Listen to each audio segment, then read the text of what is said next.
বানিয়েছিল আমরা থানা কিন্তু পুড়িয়ে দিয়েছিলাম। এসআই সন্তোষকে কিন্তু আমরা জ্বালাই দিয়েছিলাম। অভ্যুত্থানের পোলা পানি কেন আসে?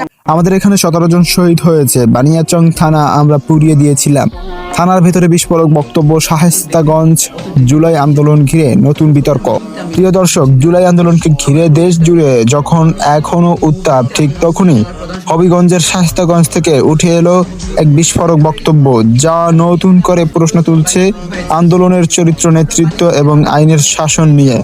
এক সাবেক ছাত্রলীগ নেতাকে থানা থেকে ছাড়াতে গিয়ে পুলিশের সামনেই এমন এক বক্তব্য দিলেন জেলা বৈষম্য বিরোধী ছাত্র আন্দোলনের সেক্রেটারি মাহাদি হাসান, যা মুহূর্তেই ছড়িয়ে পড়ে সামাজিক যোগাযোগ মাধ্যমে।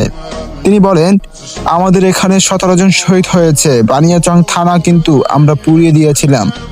এই বক্তব্য কি কেবল আবেগের বহিঃপ্রকাশ, নাকি এর পেছনে লুকিয়ে আছে আরো গভীর কোনো রাজনৈতিক বার্তা?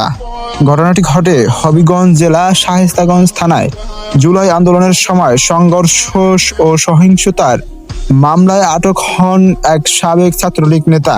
তাকে ছাড়াতে থানায় উপস্থিত হন জেলা বৈষম্য বিরোধী ছাত্র আন্দোলনের কয়েকজন নেতাকর্মী। সেই সময় পুলিশের সঙ্গে কথা বলার এক পর্যায়ে জেলা সেক্রেটারি মাহাদি হাসান উচ্চস্বরে বলেন, আমাদের এলাকায় 17 জন শহীদ হয়েছে, আমরা কিন্তু বানিয়াচং থানা পুড়িয়ে দিয়েছিলাম।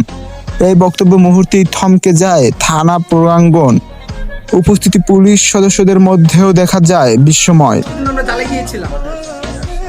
ঘটনার একটি ভিডিও সামাজিক যোগাযোগ মাধ্যমে ছড়িয়ে পড়তেই শুরু হয় তীব্র আলোচনা সমালোচনা। অনেকে প্রশ্ন তুলেছেন, একটি বৈষম্য বিরোধী ছাত্র আন্দোলনের নেতা কিভাবে প্রকাশ্যে থানায় আগুন দেওয়ার কথা স্বীকার করেন? এটি কি আইনের প্রতি সরাসরি হুমকি নয়, নাকি এটি ছিল ক্ষমতা দেখানোর ভাষা? আবার কেউ কেউ বলছেন, এই বক্তব্য আন্দোলনের সময় নিহতদের ক্ষোভ ও বেদনার বহিঃপ্রকাশ। স্থানীয় এক প্রত্যক্ষদর্শী বলেন, থানার ভেতরে এমন কথা কেউ বলবে আমরা কল্পনাও করিনি, পরিস্থিতি খুবই টানটান হয়ে উঠছিল। অন্যদিকে আরেক স্থানীয় বাসিন্দা বলেন, জুলাই আন্দোলনে মানুষ সত্যিই মারা গেছে, কিন্তু আইন নিজের হাতে তুলে নেওয়ার কথা গর্ব করে বলা, এটা খুব ভয়ঙ্কর বার্তা। আইন বিশেষজ্ঞরা বলছেন, কোন থানায় অগ্নিসংযোগ একটি গুরুতর রাষ্ট্রবিরোধী অপরাধ। এক সিনিয়র আইনজীবীর ভাষ্য, কেউ যদি প্রকাশ্য থানায় আগুন দেওয়ার কথা বলেন এবং তা স্বীকার করেন, তাহলে সেটি শুধু বক্তব্য নয়, এটি একটি স্বীকারোক্তি।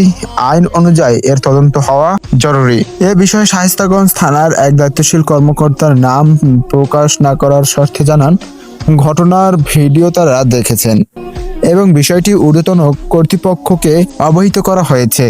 তিনি বলেন, আইন সবার জন্য সমান, যাই হোক বক্তব্যের বিষয়টি খতিয়ে দেখা হবে। রাজনৈতিক বিশ্লেষকরা বলছেন, এই ঘটনায় ইঙ্গিত দিচ্ছে জুলাই আন্দোলনের ভেতরেই এখন নেতৃত্ব ও নিয়ন্ত্রণ নিয়ে টানাপোড়েন চলছে। এক বিশ্লেষকের মন্তব্য, যখন আন্দোলনের নেতারা আইনের ভাষার বদলে শক্তির ভাষায় কথা বলেন, তখন সেই আন্দোলনের নৈতিক অবস্থান দুর্বল হয়ে পড়ে। জুলাই আন্দোলন কি ধীরে ধীরে সহিংসতার দায় নিজের কাঁধে নিচ্ছে?